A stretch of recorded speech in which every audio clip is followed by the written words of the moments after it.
सड़कों पे, बीच चौराहों पे, रेलवे स्टेशन में, बस स्टैंड में जो बच्चे, महिलाएं या बुजुर्ग जो भीख मांगते हैं, क्या वह मजबूरी में भीख मांगते हैं या जरूरी में मांगते हैं, अपने शौक के लिए मांगते हैं, अपना पेट भरने के लिए भीख मांगते हैं? ऐसा देखिए, कोई भी मजबूरी में ही भीख मांगता होगा, घर चलाने के लिए ही भीख मांगता होगा, पेट भरने के लिए ही भीख मांगता होगा, नहीं तो कोई शौक से महल बनाने के लिए भीख नहीं मांगता होगा।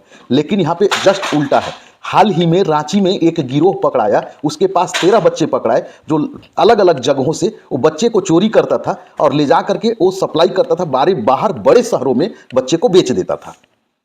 आखिर यह गिरोह ऐसा क्यों करता है? यह गिरोह का बड़ा लिंक है, बड़ा नेटवर्क है, और यह इन लोग ऐसा इसलिए करते हैं ताकि उनको अधिक से अधिक मुनाफा हो सके। अगर एक बच्चे 500 भी रुपए अगर दिन भर में भीख मांग करके लाता है, और पेट तो उसको मांगने से ही भर जाता है, उधर ही मिल जाता है, कई लोग दयालु रहते हैं, पेट भर का भोजन दे देते हैं। 500 भी लाता है तो इनके पास जो नेटवर्क है 500,000 बच्चे का रहता है।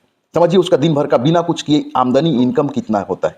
2011 डेटा के अनुसार 2021 में लोकसभा में एक जवाब दिया गया था कि लगभग 4 लाख लोग हैं जो भीख मांगते हैं सड़कों पे, चौक चौराहों पे, जिसमें बच्चे भी शामिल हैं।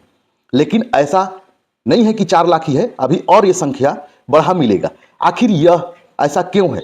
जब जन्म से लेकर के मृत्यु तक सभी प्रकार की योजनाएं लागू हैं, लोगों को लाभ मिल रहा है, अगर यह बेघर है, अगर इनके पास राशन नहीं है तो इनको राशन क्यों नहीं मिल पा रहा है? या सब चीज होते हुए भी कई लोग जानबूझकर भी भीख मांगते हैं।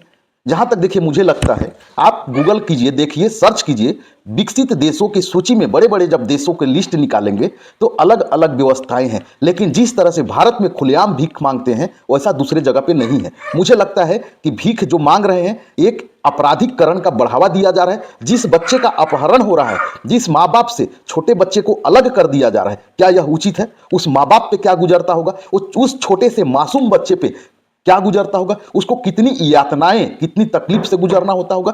जब उसको लाड प्यार की जरूरत है, वो सड़कों पे भीख मांगता हुआ फिरता है। ये सब लोग देखते हैं, लेकिन आज तक मौन क्यों है इस पर? बड़े बड़े संस्थाएं हैं, बड़े बड़े एनजीओ हैं, लेकिन आज तक इसको बंद क्यों नहीं करा पाए? वास्तव में अगर भीख मांगना जरूरी है, वास्तव में वह नीडी परिवार है, तो शेल्टर हाउस बना दिया जाए, आश्रय केंद्र बना दिया जाए कि सड़कों पे, चौक चौराहे पे कोई भीख नहीं मांगेगा। जगह जगह पे जैसे लाखों करोड़ों अरबों रुपए खर्च करके विकास कार्य हो रहे हैं, उसी तरह से अगर ऐसे बेसहाय हैं, बेघर परिवार हैं, जिसके पास अगर कुछ नहीं है, तो एक ऐसा आश्रय केंद्र बना दिया जाए कि यह जाए, वहां पे रहें, इनको भोजन भी मिलेगा, रहने का भी मिलेगा, लेकिन भीख मांगना अनुमति नहीं है, भीख नहीं मांग सकते। मैं इसलिए बार बार इसको बोल रहा हूं क्योंकि भीख मांगते लोग मजबूरी में हैं, लेकिन लोग इसको व्यवसाय, इसको धंधा बना दिए हैं। और किसके साथ? उस मासूम लोगों के साथ, उस मासूम बच्चों के साथ। तो यह बहुत ही बड़ा, आज के विकसित भारत में 21वीं शताब्दी में जो हो रहा है बहुत ही गलत है। और ये आज से नहीं हो रहा है, पहले से ही चला आ रहा है।